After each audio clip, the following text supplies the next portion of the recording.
What it do, homies? We back here with some more Oricadia. This time we're checking out his Invincible song, Won't Let You Go.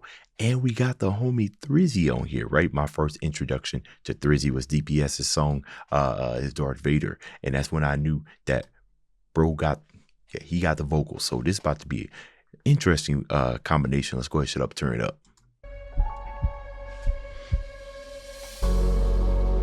Spoiler alert, y'all. Spoiler alert. You know, this is one of them TV shows where, you know, you should watch. Even if you're not even into cartoons, you should watch it. First episode is going to blow your mind. All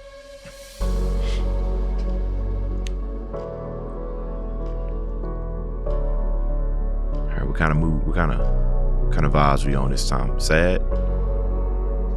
Austin Willer. Mix on a Thrizzy.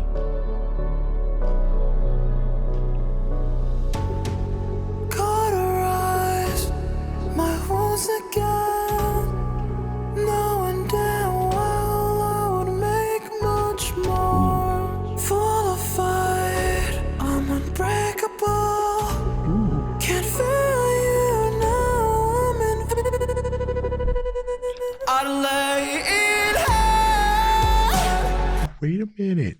Wait, so, okay, look, I know that Thrizzy has a very high voice, right? Or at least from what I've heard in that Darth Vader song. So, in Oricadia, he can get them high-pitched voices. So they about to have a falsetto off. That's what's about to happen. I really love what's going on in that bass, right? Instead of just giving us nice little long sustained notes that Oh, man, production is killing it so far. Run that back. Very cinematic intro. Qualified, I'm unbreakable. Can't feel you now. I'd lay in hell, so I'll fight for you.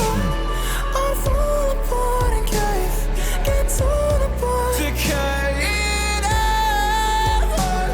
Get right for you.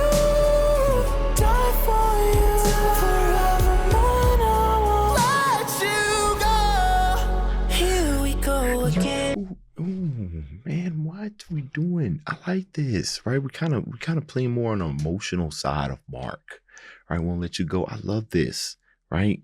I feel like, see, that's the thing about nerdcore that I've come to love, and you know, we got so many artists out here, and they can all pull very, very different aspects from characters. Maybe more.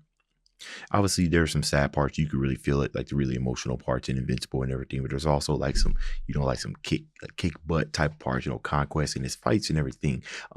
But you know, leave it to, you know, really, really powerful singers like, you know, like Ori, Thrizzy, John, you know what I'm saying, to really come through and just fire up the emotional side of things. And it's just something about people singing in a falsetto that really, really touches you. You know what I mean? Where you just start really like, oh, you get the tissue, start crying, everything.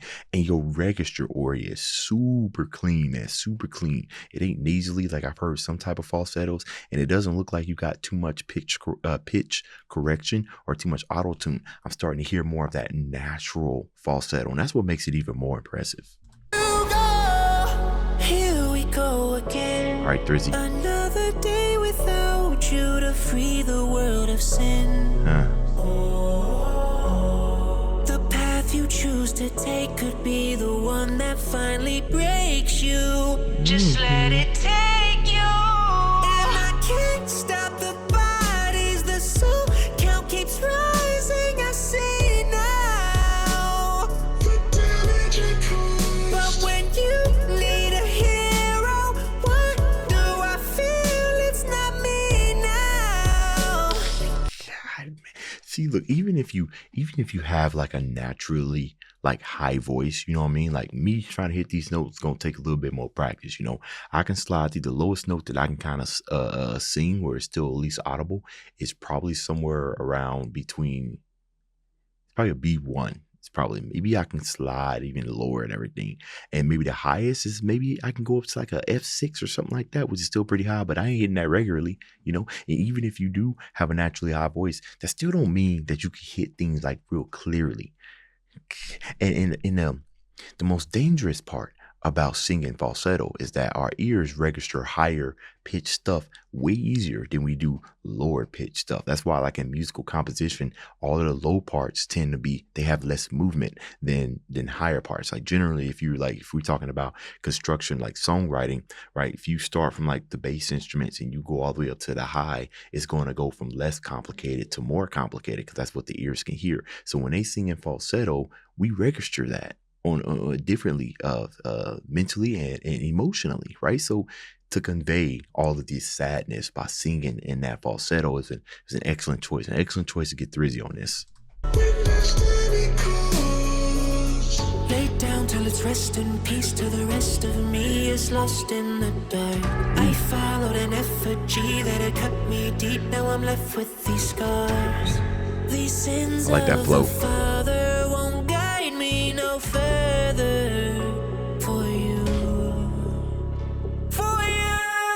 I'd lay in hell to fight for you. You know, and there is something I would like right here, and it's possible that it might ruin kind of like the mood of the song, but this drop right here, like some type of riser and some drums, like, but that might ruin the vibe. Now that I think about it, right? Because it all depends, right? Adding in those drums and everything, make it too cinematic. You still want to kind of carry that soft, that sorrow, you know what I mean? We want to stray away from epic, so maybe not.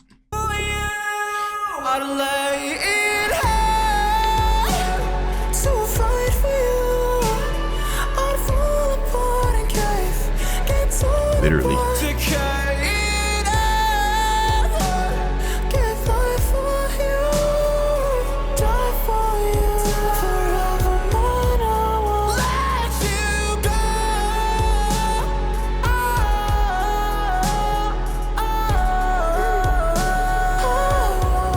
Nice distinction.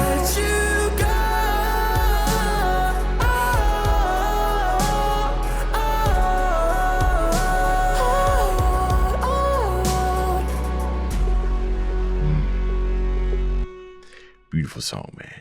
Again, I swear, no matter what kind of flavor you looking for, especially when it comes to nerdcore, whatever flavor you looking for when it comes to these favorite characters, they got it. Anything you want to know. Absolutely phenomenal production. Y'all let me know what y'all thought about this down in the comments, all right? Dave's out.